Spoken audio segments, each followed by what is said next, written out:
So I am back again. Chris Duffin is in the house. We're going to do some specialty bar work. We got I call it the football bar. It is the Cadillac bar. That's right. And so we played around with it yesterday, and it was amazing on the aspect of the inside grip. I love finding things I'm bad at. I freaking love it, because if I find something that's bad at and I can bring it up to where it should be, that just raises everything else. But I grabbed the middle of it, and my wrists were like shaking. And then I'd go to the middle grip, fine. I'd go to the outside, I couldn't even stretch down. So it was like, it was beautiful. It was beautiful. There was two aspects of it. And then now being a father, I'm sitting here thinking of how can I make it harder for him to lift heavy weight on mechanical stuff to make him stronger. And I think you can appreciate this. This is an ego crusher. It is, right? It is a huge ego crusher. But I love the fact that it does that, because of, if I could go back to the young me and I could say, slow down a little bit, do these exercises. I know you don't like them because you're not good at them, but that's going to make you better in the whole picture. And I think being a father now, you can understand this because you have a 3-year-old. I got 3 kids. You got 3 of them. All right. So your pull-out game's not that good. Three, okay.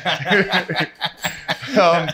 So I'm thinking of Titan, and how can I make it harder on him where it will set him up to win in the future? It's harder in the right ways, though. So we got to get past this mentality that's been around a long time. Like, you got to just push through the pain. Well, there's good pain and there's bad pain.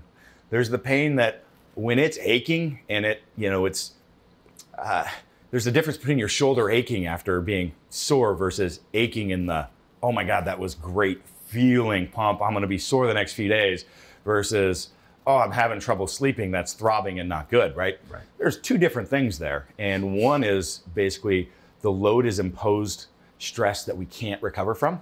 So on the joint, on the ligaments in such a fashion that it's doing negative trauma.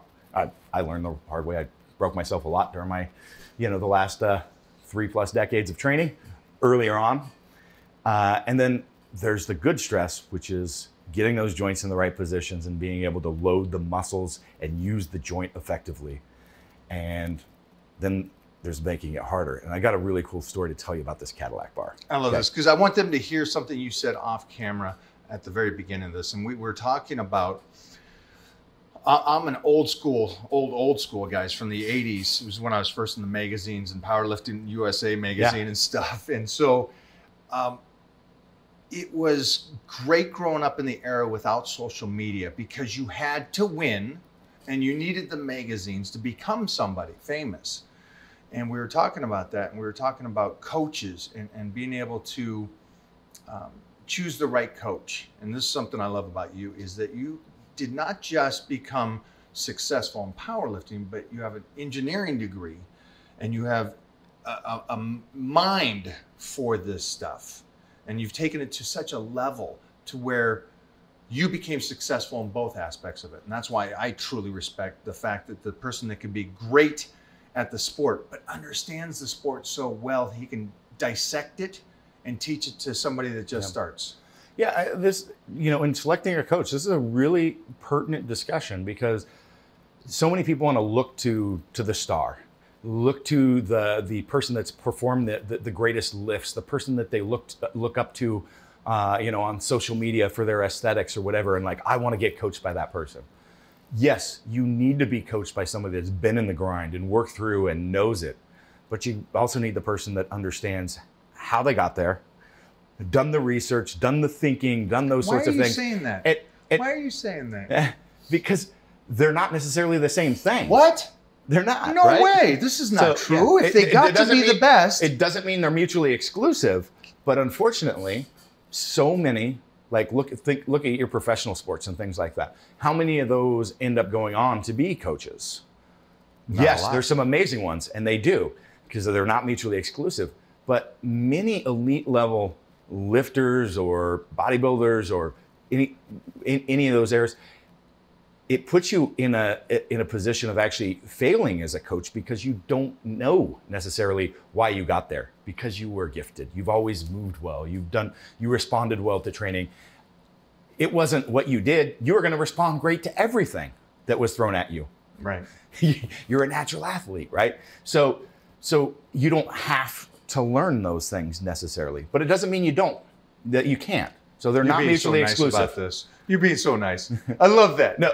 Oh, I mean, but you're right. You're right. But the greatest. You're an example of that. I mean, you can clearly articulate and help and teach, and you have how many people that you've coached and helped get performance, both gaining muscle or losing body fat or any of those fashions, right?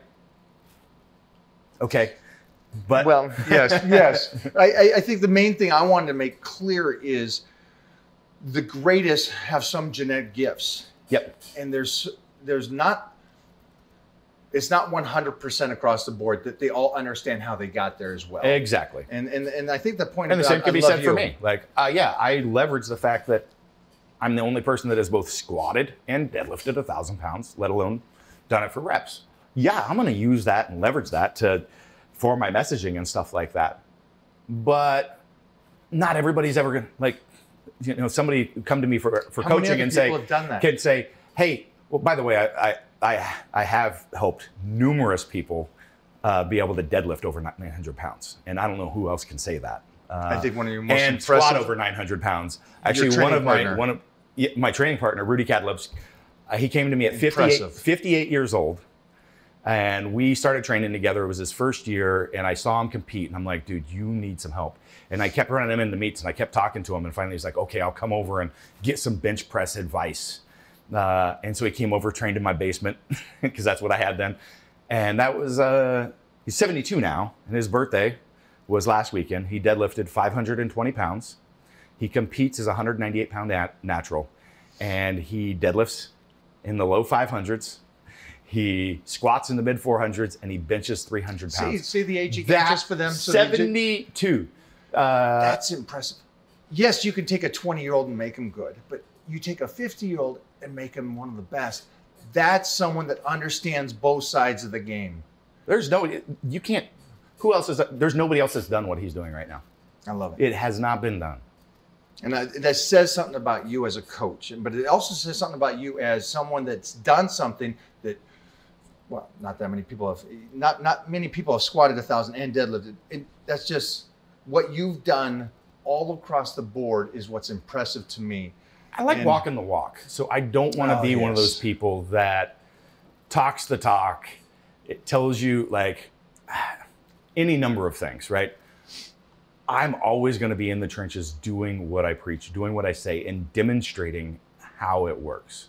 I had to learn the hard way, and I've got a lot of scars to show that, and I don't want other people to have to go through the same thing if they're willing to listen.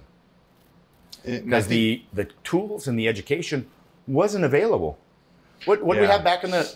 I mean, you started before I did. I mean, I started lifting in '88, but in the '90s when I was like kind of getting into it, I had Arnold's Encyclopedia of Bodybuilding, Bill Pearl's book, and that was it. And then there was magazines which didn't have, much, like, that was it. I was lucky because I had Doug Furness, Doyle Kennedy, Jeff Magruder. Yeah, see, I didn't. I was training I lived in the sticks. Yeah, you were down, and so as a kid, the two things that I think I learned from them is I watched what they did right, and I really paid attention to what they said was wrong. And I didn't fight it. And I think today people fight. No. But I heard by Joe Blow that 24 Hour Fitness does this. And it's like you've already got the paperwork to show you. You got the degrees to show you. And you got the years in the trenches of helping people and designing things that's there. And I wish society would be more open to listening. Yeah, and it's been really interesting. That's why my company's education based first, because the stuff when we bring it out there, everybody's like, well, why do I need that? This is the way we've always done it. And I'm like, yes, I get we've always done it. That sticking to the basics, the basic fundamentals work. But I stick with the basic fundamental movements, but look at can it be better? So I'm not inventing some wild, crazy stuff. I'm refining things so that we can do some very simple things that are easy to understand. Allow the joint to be in a better position, to be able to accommodate for the differences in lever lengths. Everybody loves to laugh at, the 7'6" basketball players, or 6'6" or whatever, going, oh, look, they can't squat. They squat like crap. they can't do the same thing as you, buddy. You're 5'8". Like your torso linked, everything is completely different. That relationship is totally different. We need to be able to accommodate for lever links. We need to be able to accommodate for mobility restrictions and biases. Like we were just talking before this, Mona with her background in Eastern Europe is very quad dominant, right? And so we need to be able to accommodate for those sorts of things and not just shove everybody through the same system. So the football bar is a perfect example. You know this. They've been around for 50 years, something like that. And a football bar, it's a neutral grip bench bar. So you normally bench like this. Instead, your handles are like this. So they're off parallel. Center of rotation and center of gravity are all on the same axis. And as soon as you come off of parallel, it's a teeter-totter. So if you're 110 pounds and can't lift much weight, you may not notice it. But as soon as you load some weight on that bar and you try to come out of the rack, let's say 185 even, it's going to try to break your wrist and crush your face. And so you choke up on one side trying to count. And everybody does this. Like with our bar, we have to teach people that you don't, because no, I still got it. Like, you're accepting that things don't work well and doing a workaround. Like, shouldn't that tell you something, right? Oh. And so, but what people don't realize is how much that induced instability. You can't find a balance point, by the way. Teeter-totter there is a balance point, but it's infinitely perfect, which means you can't ever actually find it, right? So simple math, right? But that induced instability causes issues all the way through. So when we actually put the center of gravity below the center of rotation, it stabilizes like a swing. You may have a little bit of movement, but you let it and it's gonna always find center. So we do that, and then we change the handle, because look, if I grab narrow, I'm in here, and as I go out, the hand position actually changes. There's internal and external rotational bias changes during the lift, or during how wide. So they should all be different, but you want to leave, and you wouldn't know this unless you've actually spent some time in the trenches, right? That you need to have a little bit of external rotational bias left, because you need to engage the lats to get this connection of the shoulder via the lat, which is a spinal stabilizer as well, into the core, through the hip, to the foot, which is why you like incline so much and why you have very little injuries, because it gets that connection. Most people don't realize that. Where a flat bench makes it much harder, right? So an internal, an actual incline-based program can end up leading to a lot less injury over time because of this, as long as you don't have certain deficits like an internal rotational bias.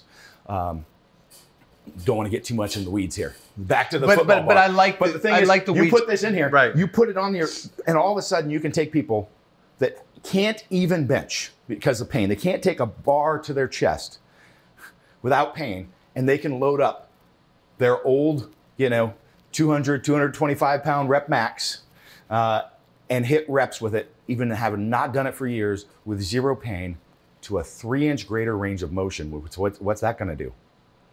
More hypertrophy, more gains, more strength. It may crush your ego, yes, but you're going to get more from it, and especially if you haven't trained in that area. And if you're an athlete, where does all of our power generation start? Behind the shoulder. Even a football lineman, it starts behind the shoulder, not out here. It's too late to the game. It's funny, you and I always go to those little things, right? Just the tiny little changes. It's 50 amazing. years. 50 years people have been doing this and not looked at it. And that's what they go with when they talk about squats or deadlift or speed in exercises. And I love the way that we break this stuff down for athletes. And again, we're going to talk about connective tissue a lot and spinal a lot, because of the fact that I think you and I agree that that's really the core of longevity. It's not muscle. Muscle comes and goes. Well, yes. So it's really simple. I look at things from what's going to have the largest global impact first, as far as your priorities. Okay, I can't look at the shoulder if I don't look at the spine, because all of this is relative. Even this starts changing what's happening at the foot, the hip, the knee while squatting if I'm changing this. So it's our ability to be able to manage and control spinal mechanics is number one. And that happens from the diaphragm relation to the pelvis and how we eccentrically load this cavity. And get into the freaking weeds. It's like, As you do that, descend, have them facing each other, you get a co-contraction of the pelvic floor, as well as the outer sheath of rectal abdominis, thoracolumbar musculature, and obliques. There's some depth to all this stuff, right? But the point being is the diaphragm has 3 functions: respiration, stabilization, which most people don't realize, and the sphincter. And so if we have problems with breathing, we're going to have problems with that. And so a lot of people have issues in society, just being awareness. They're not out doing things. We don't go out and do things anymore. Just the technology interface in front of us. It's not text posture. Literally, the technology, the stress, the commute drive to the gym, all those stresses actually start changing your breathing patterns, and they start messing with us. So we gotta practice and know how to relax and breathe first, and then we gotta learn how to do the other stuff that I was talking about. Yeah. It's #1 global priority, because everything else is affected by it. I can't look at what's going on here, here, here, here, here until I address it. And the one after that is the foot. What's the simplest way to tell these guys that? Because of the fact that I know everybody that's watching this goes, well, you know, squats just you bend your knees and you go. Well, wait a minute, the squat's an actual full body exercise. Just news to you guys. It's not just bending your knees. It's the whole contraction and extension. And we're going to go over that later today with Mona, because she is such a strong front squat kind of girl with her quads. But we're moving it back, we're rotating it back. And so we got some special bars that you have today. That we're going to change that up, which I'm excited about. One of the big things I also wanted to talk to you about was coming into the gym as a beginner. I'm a new lifter. I'm going into the gym. I want to do a powerlifting meet in a couple months. What do you recommend? 10, 12 weeks? What do you think? All right. So 12 weeks out, we're going to really work on like a strength focus, right? So, but let me frame that a little bit. So over the course of a year, for example, we're going to have what we call different qualities that we want to address. So we can think about strength, we can think about hypertrophy, we can think about endurance strength, and we don't want to always stay like in a meet prep. Even though I'm a power lifter, we need to spend some time in those other areas. But you're still actually going to do maybe some maintenance work on some of those other things. But let's talk about a basic structure of our program. For the most part, we want to manage both frequency, intensity, and volume. All right, intensity is the weight lifted. Okay, frequency is how often you're doing it. Volume, how much you're doing in a week time frame, right? And so with the strength side, we're really going to focus on ramping up the intensity during that block, particularly the last like 6 weeks. All right, so I'm going to lay out a very specific program here in a little bit, but just covering some fundamentals. And what we need to think about, particularly going into the meet, is what you're trying to do is every time you train, you accumulate fatigue. And as you accumulate fatigue, it actually makes you weaker because you're fatigued, right? And then you rest and you come back down. Well, the fatigue's dropping, but your strength went down while the fatigue was, and now it starts rebounding, all right? So rebounding up. We want to hit that next cycle again before fatigue is actually all the way back down, all right? Because once it's come all the way down, our strength, our residual is not going to spike as well. So it's all this balance. So you're always going to be slightly under. And going into a meet, as you lead up, you're going to be really, really pushing heavily into the fatigue, because you're going to get a nice, good rest and come out of it, and you're looking for this super compensation, this nice boost above where you normally are. So what you accomplish on meet day is not your everyday walking in the gym max. It's not? No. Oh. No. But you're going to feel like shit those last few weeks because your fatigue is going to be so accumulated. You're going to be second guessing yourself going, oh my God, why am I so weak? Why am I, so you got to that's why get prepped for the head games that are going to play around. Because if you're doing it right, you're going to feel like you're accumulating a lot of fatigue because you want to spring back out and get that huge rebound. But I only want to feel good. I only want to feel strong. That's not how it works. No, it's not. I mean, you could just do the thing where you come in every Monday and wax out on your bench to make sure you're still strong. But I heard on social media by Joe said that's the way to do it. Go in and single every Monday all year long. No changes. The reason why I think it's so awesome that you're here is that you're giving the real stuff. And I know that people at home don't want to hear that you're tired. that you're fatigued. I thought you're supposed to be It's gonna feeling mess with better. your mind too. Like it's not just like, oh, I'm sore. Like it's gonna play head games too. And I think when I try to explain about diet, when you look the very best, you feel the very worst. When you're at your strongest, you're talking about this, and you keep saying about you're going to build up the strength, and then you're going to fatigue, and then you're going to build up and that goes with athletics. It goes with everything, you know, and that's why we try to time it to where you're coming out of it. You keep coming out of it, and you're going to hit those drops. Mentally, before you get into the program, what can you say to them mentally? Because I think they don't realize. They think it's just weight lift, you diet, you're going to feel good, and everything's perfect. Where I think this is 100% mental. If you can stay strong mentally, you can get through health and fitness. The advice I'm going to give is have the experience. So your first meet, don't worry about, or your first show. That's tough for them. Go say, it is tough. But you've got to walk through the process and actually know what it feels like and get ready for it. Your first meet is not going to be the barn burner. You're not going to blow it off the doors and go, man, I'm freaking done. Look what I did. Like, you know, you're going to do good. You're going to have a great time. But understand that you need to just go through the process and overcome it so that you build the confidence to go in and overcome that. And then just being aware of those things. So let's talk, but just simple workout structure. I'm going to keep things really brief. Like, so I recommend training, both your upper, your pressing, as well as your pushing or pulling twice a week. Doesn't necessarily mean deadlifting twice every week and squatting twice every week. They can be substituted as well. Just see where you're at with your recovery. Pressing definitely twice a week. As you progress further, you might push that into 3 times a week where you're doing all 3 lifts maybe per session. Don't start out there. And also because you actually need to put on size if you're fairly early. So that's why I like to have just hitting it twice a week so that you have room for your hypertrophy work, your accessory work, all this sorts of stuff. So I would suggest about 3 to 4, one primary lift. So let's say it's a pressing movement. And it could be a variation of a pressing movement that's close to your competition specific. And then as you get closer, you get more specific. And a 12-week is probably just straight pressing. Right. But like my squat, I started with front squats, and I did those for like 3 months as my primary. And then I moved to the transformer bar squats in a very hard position. And then I got closer and closer every few months. And then I switched to the Duffin bar, finally, what I was going to do. So you get more and more specific as you're going. All right. And then you taper further out, you work on things that are going to develop the strengths as well. So again, for the squat cycle, I was doing a lot of things like good mornings, heavy bent over rows, things like that. They're going to be able to develop the back strength, repeat that the one stability. More time? For the because we're going to be talking to beginners here, and so you just said you're squatting and you're doing bent over rows. Yes, that's going to confuse them. Can you explain that to them? It's an axial. Well, it's a mixed. So we think about vectors.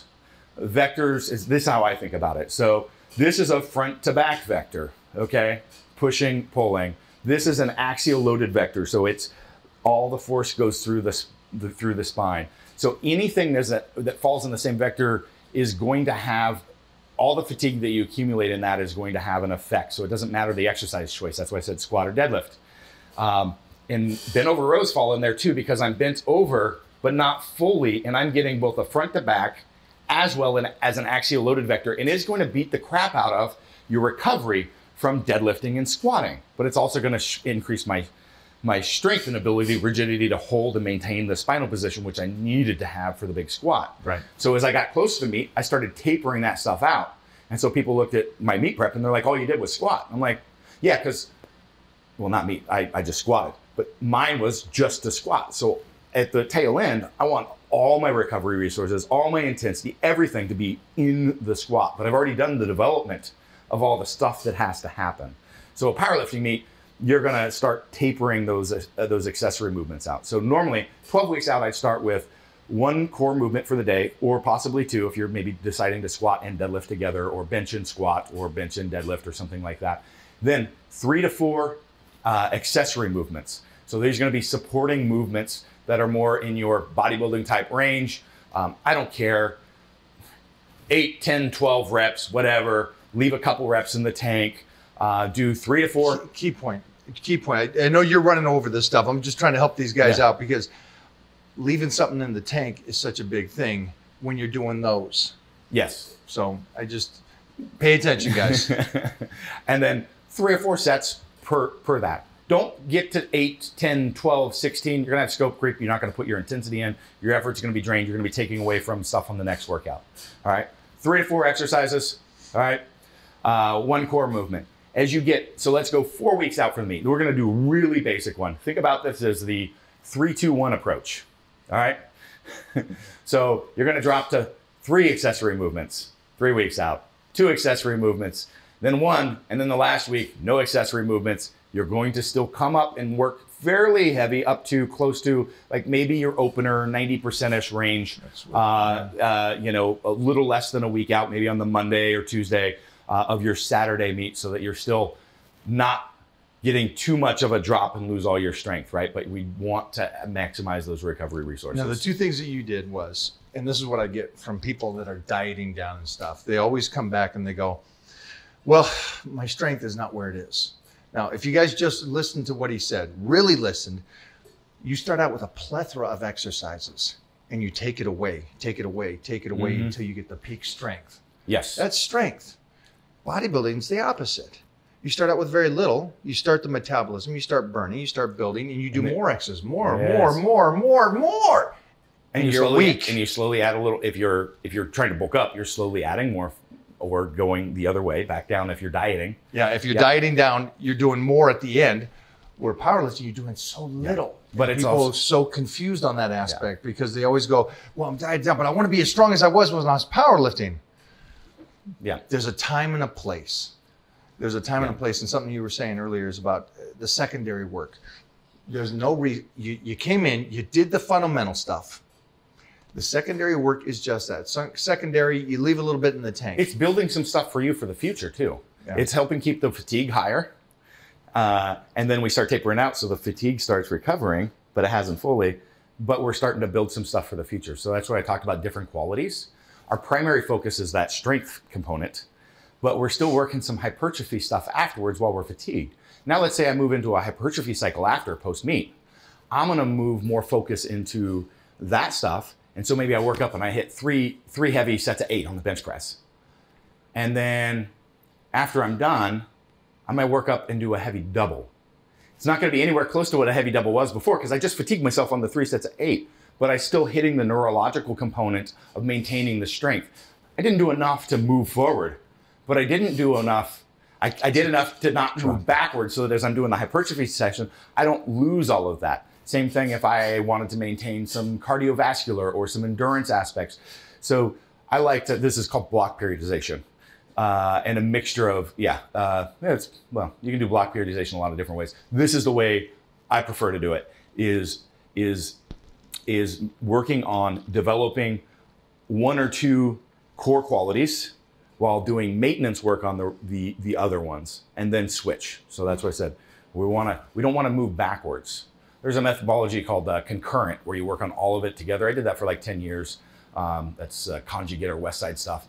Just doesn't work as well, in my opinion, being able to focus on some of those core components. Those key points. Yeah. So just for them at home. The straight classic periodization. I'm going to start at 20 reps and then go 18, but you know, like you're all focused over here, but you're not doing any of the other.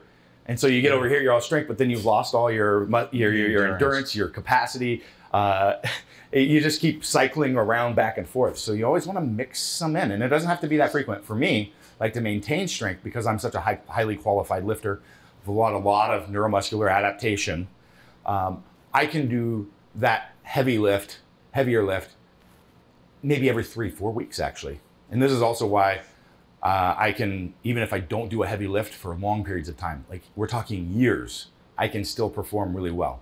So a week and a half ago, I just did my second deadlift session in 2.5 years, okay?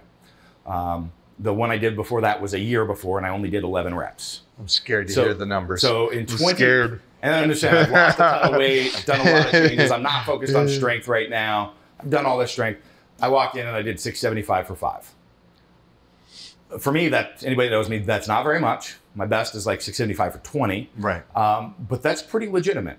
And then I did another session that week, and then another session the week following. And by that time, I was up to six. I just hit, it was actually Monday, I hit 625 for 10. So that's after 2.5 years. Yeah. That's 2.5 years of not deadlifting. Massive weight loss, complete change in training program and diet and all these sorts of things. And you drink diet soda too. This is just so terrible. But I was able to maintain some of that because I've developed so much there, but it's still going to drop because I haven't been doing it.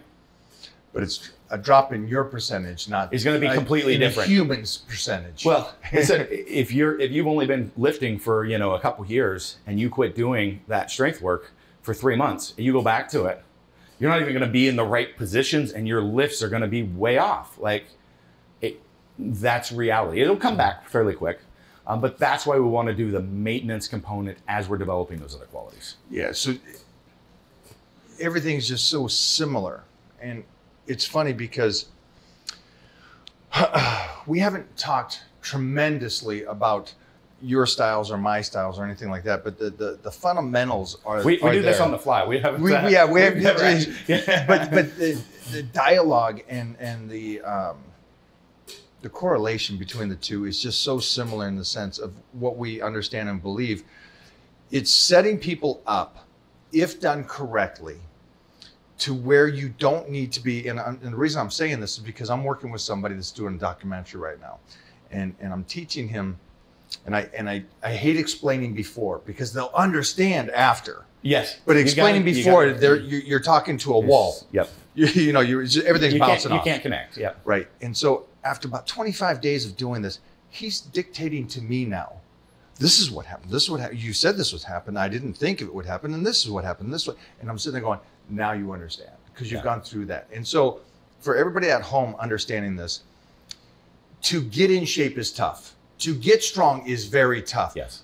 To keep it or to have a longevity of healthy living and thick, strong bones and connective tissue is moderately easy. Yeah. After you get there. Let's talk about something. This relates to Rudy and this direct conversation I did because I do body imaging where you look at your muscle density, bone density, all this sorts of stuff. Some people don't really realize that this has a huge impact on your longevity through the level of bone density that you develop. Okay. So I did my imaging last year and my bone density is 4 standard deviations off the norm. And for people that don't know math, that is wild. That's like 0.003%. It is, if we're looking at height as being an average, okay? So the average height is like 5'9", mm-hmm. And 5'10", whatever it is. 4 standard deviations from the norm would be somebody that's 6'9". All right, there's not many of those that you run into. Not many, right? And so that's with me for the rest of my life. When I fall down at 70, am I going to break my hip and then all of a sudden going to be dying in 5 years? No. Jump back for them. I convinced Rudy to do this too. Jump back before you go to Rudy 5. because of the fact. Oh, jeez. 5 standard deviations. You guys talk about longevity, and so longevity is what? That you're being able to move and groove. Longevity is bone density and connective. It is. It is so. I'm bringing up that so falling important. And breaking a hip thing.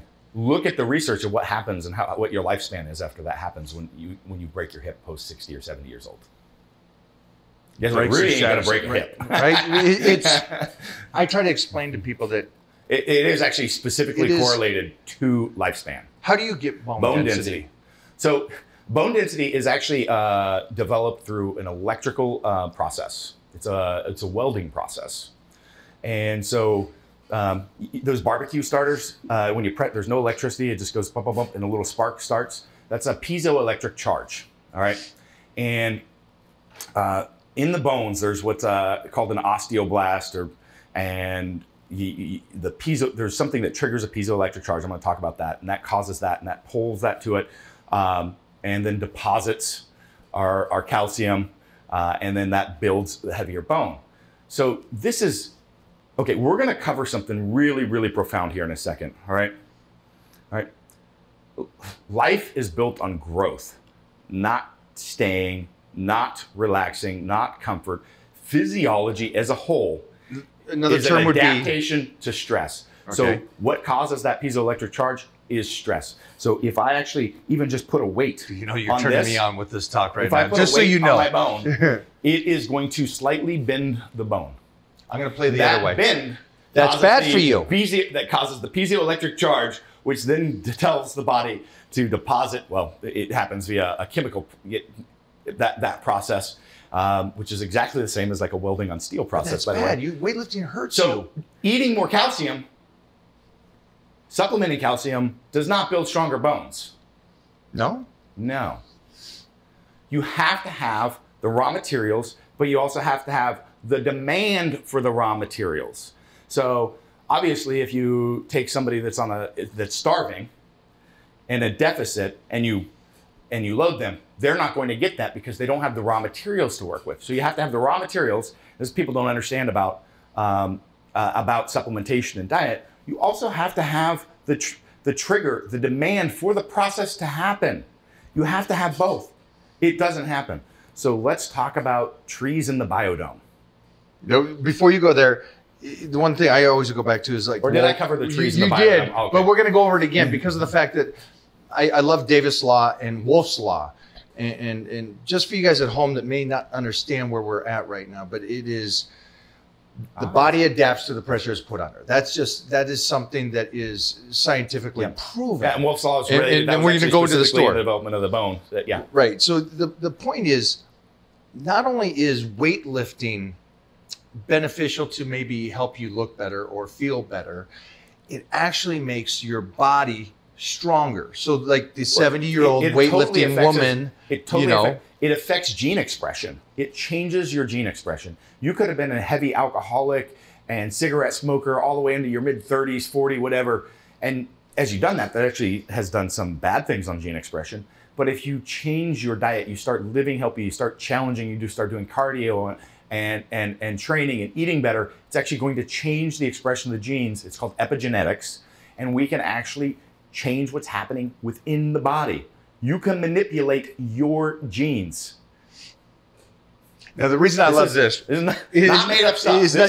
See, the stuff they're going into is the stuff that I love. And I love getting away from the concept of, I look good or I have abs or this or that. And it's like, yeah, but think about when I work with somebody and these guys that come to me are filthy rich and they're angry because they're mid-30s or 40s and they're multimillionaires and they're like, but I don't feel good. And I said, how would you like to look better at 50 with everything you have now?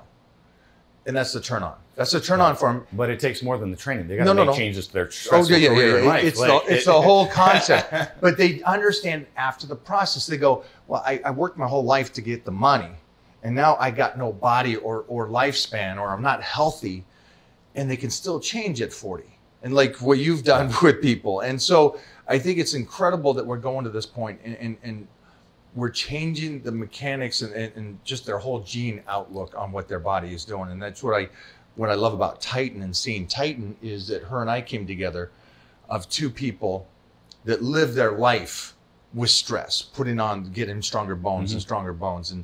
And she's a lot like you in the sense where she can go away from lifting and she only trains about 3 times a week and she comes in and she picks up 315 for deadlifts like nothing. It's like everybody else is like, you're a mid-40-year-old woman. You shouldn't be able to do that. But it's the time. It's in the trenches. It's in the trenches. And she's only been lifting for 16 years, like a late starter, right? Exactly. Right. So it's amazing how much that people don't think they can change their genetics or what they're made up to be it's not true. Rudy's a prime example of that, right? But you got to be ready for it. You got to make those changes in your life. And tell us about, because this is fascinating, is the biodome. Yes. This is not just human physiology. So when they first started doing the biodomes to test environment, unaffected by what we do in the world around it, right? So we're going to take out all the negatives. And trees, they grow in the biodome. It didn't matter what kind of tree it was. It'd reach a certain height and fall down. Over and over again. Then the next trees, the next ones, they're close, fall over. And trees live for hundreds of years. And it takes them forever to get to sometimes thousands. Okay, so So continue. So they're so strong. So why are they not strong here? Couldn't happen. It won't. It doesn't happen in a biodome. It won't. You want to tell them why? Yeah. There's no wind. There's no stress. What does wind have to do with a tree growing out of the ground? It buffets the tree and it tells, oh shit, roots, I got to spread and grip strong. I got to grow strong, robust network into this soil. I need thick bark to withstand the environment that's getting pelted around me. So without that, it grows and it's just got a weak root system and it reaches a certain height. And now the height, it of itself kills itself because it never had any stress to adapt to or die. Just reflect on that. Like that's, I know it's not a metaphor, but it is a metaphor with how society is. Yeah. It's amazing. I want no stress. I want nobody talking to me in a certain way. I don't want nothing. Yeah. And I it's want to amazing. live a conflict-free life. I don't want to have conflict in any, you know. Well, it's going to come at you someday, and you ain't going to be ready for it. Yeah, it's going to come You ever at see us. those people that have something happen, death of a family member, something like that, or anything traumatic, and they kind of live that kind of life, and they just lock up. They just shut down. Yep. They're completely unable. So I know we took this deeper than it needed to go, but I think it's a good thing that we did because of the fact that when it comes to what we believe that weightlifting can do for a human, it can do so much more than just in the gym. Mentally, you have to outside have of three things: stress and adaptation, body, mind, and soul. Those three things. You do not get to get a pass on one of those. Love that. That's it for us, guys. Let's get to some lifting. I think my guy with the transformer is probably trying to